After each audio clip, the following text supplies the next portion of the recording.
Pour bâtir les fondements de la justice transitionnelle au Mali, Freedom House et Abaroli, deux organisations internationales américaines, ont mis en place un projet conjoint pour assister la société civile malienne.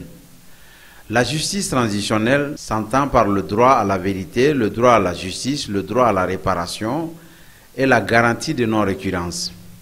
Ces organisations américaines sont venues à la suite des crises multifacettes que le Mali a connues de 2012 à nos jours.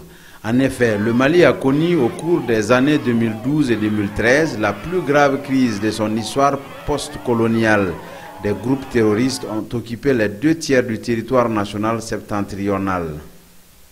L'objectif de notre programme, de notre projet, était essentiellement d'établir une stratégie de justice transitionnelle ou d'aider à l'établissement d'une stratégie de justice transitionnelle qui soit fondée sur les besoins des communautés affectées et particulièrement les victimes.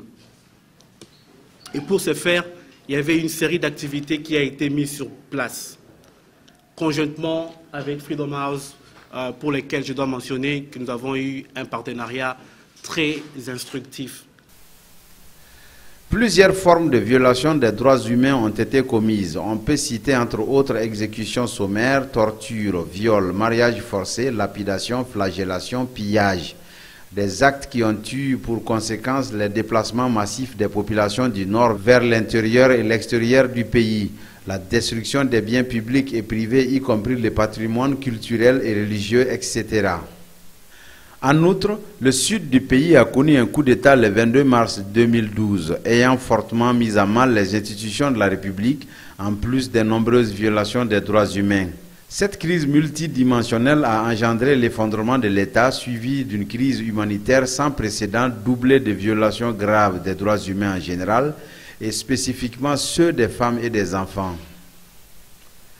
À travers ces projets donc, des organisations de la société civile malienne œuvrant dans les domaines des droits humains ont été identifiées et regroupées en réseau, les défenseurs des droits humains RDDH, par Freedom House pour établir une base de données sur les graves violations des droits humains afin d'assister les victimes et de lutter contre l'impunité, gage d'un processus de réconciliation nationale apaisé et réussi. On travaille avec les organisations de la société civile qu'on a pu fédérer un réseau, le réseau qui s'appelle le réseau des défenseurs des droits humains, pour en fait faire la documentation et le monitoring des violations des droits humains qui ont eu lieu lors de la crise malienne en 2012. Dans l'atteinte des objectifs du projet de documentation et de monitoring, une série de formations pour le renforcement des capacités des membres du réseau a été organisée par Freedom House.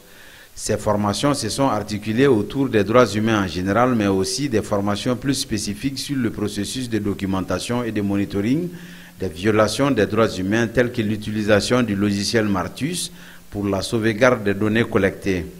Lors d'une retraite stratégique, le réseau a élaboré un plan d'action sur 6 mois sur la documentation et le monitoring des droits humains assorti d'une fiche d'identification des victimes. La retraite stratégique a donné lieu à la mise en place de groupes thématiques pour effectuer ce travail de documentation de manière efficiente et efficace. Il s'est agi dans un premier temps de recueillir les informations des violations commises dans les zones de Bamako-Kati, de Gao, de Kidal, de Mopti, de Ségou et de Tombouctou, avec l'appui des points focaux régionaux. Je coordonne toutes les actions, toutes les activités par rapport à la collecte de données sur les violations des droits de l'homme au niveau des 5 localités choisies. Au niveau de Gao, je suis le point focal. J'ai été déployé sur le terrain dans l'équipe de Tombouctou. Point focal du groupe de collecte de données de la région de Mopti. Dans les zones de Nyono et Djabali. Kati Bamako. Nous avons démarché certaines ONG de la place, comme Wildaf Mali, comme l'APDF. Et là, qui ont déjà, tout le monde les connaît, les expertises à la matière. Curieusement, c'est au cours de cette activité qu'un militant des droits humains, membre du réseau en mission de collecte sur le terrain, a même été la cible de tirs à Kidal lors de la visite du Premier ministre Moussa Mara au mois de mai 2014. La victime Modi Samba Touré est encore à l'hôpital à Kati. Moi, je m'appelle Modi Samba Touré. Donc, je suis enseignant de profession. Récemment, je suis parti à Kidal pour mener une enquête pour Freedom House sur la violation des droits humains. On m'a pris une balle au niveau deux balles au niveau du cheville. Donc j'ai voulu tourner pour fuir. Ils ont repris aussi la même truc. La personne m'a même appelé par mon nom. Je vois c'est Modi Samba. Vous voyez. Donc après la personne m'a repris encore 2 balles. Quelques balles au niveau des fesses là qui ont choisi jusqu'à atteindre le fémur. Les données collectées sur le terrain ont été saisies, traitées et analysées à travers le logiciel sécurisé Martus. Martus est un logiciel gratuit, on l'appelle donc gratuitiel sécurisé, qui donne aux défenseurs des droits de l'homme l'accès d'utiliser le serveur qui est loin de leur milieu d'origine. Pour partager les résultats avec les autres acteurs, les partenaires techniques et financiers ainsi que l'État, une table ronde a été organisée le samedi 16 août 2014 à la Maison de la Presse de Bamako. Le responsable du groupe analyse du RDDH a présenté son rapport. Ici, il est important de souligner que plus de la moitié des victimes recensées sont disposées à porter plainte afin d'obtenir réparation des préjudices à elles causés. À côté d'elles, il y a des victimes qui ne sont pas disposées à porter plainte, parmi lesquelles un grand nombre affirment ne pas avoir confiance en la justice actuelle. Et il y a un autre groupe qui est réticent à porter plainte de fait la stigmatisation au sein de leur communauté et par peur des représailles de leurs bourreaux avec lesquels ils cohabitent. Selon les statistiques, 481 cas de violation des droits humains ont été documentés sur une prévision de 500 cas par les équipes du réseau déployées sur le terrain. Vous avez tout dit, mais vous avez oublié vous-même les associations de défense des droits. Vous n'avez fait aucune recommandation pour vous-même, pour nous les membres du réseau. Le renforcement des capacités des ONG membres du réseau dans les domaines suivants. Capitalisation des données, la suite à donner à cette enquête-là, le renforcement des centres et cliniques juridiques du réseau qui existent, l'appui logistique et financier au centre d'hébergement des ONG membres du réseau, vous allez dire c'est l'APDF. Je voudrais terminer en vous félicitant les membres du réseau, en tout cas l'équipe qui a fait cette enquête-là, pour dire qu'on est d'accord, mais il y a encore une suite à donner. Le projet nous a permis vraiment d'améliorer nos capacités de travail. Ce document que vous voyez, le monitoring, c'est une première au Mali. Qu'on puisse faire une enquête sur les violations des droits humains, faire ce monitoring, les violences. Je dirais que le travail en coalition est nécessaire au Mali. C'est vrai, on a une multitude d'associations. Les victimes ont bénéficié de plusieurs sortes de prises en charge. Mais si on met en commun nos efforts, ça nous renforce nous-mêmes et ça renforce les personnes. Donc je vous remercie très sincèrement et nous pensons que ça va continuer. Nous avons l'USAID ici. Il faut continuer à nous assister. Nous voulons vraiment faire de notre mieux. Il y a l'amunissement. Après cette étape, il s'agira pour le groupe plaidoyer du réseau de se battre auprès des partenaires gouvernementaux, institutionnels et sociopolitiques pour la mobilisation de tous autour de la justice transitionnelle. Et oui, les victimes réclament la justice.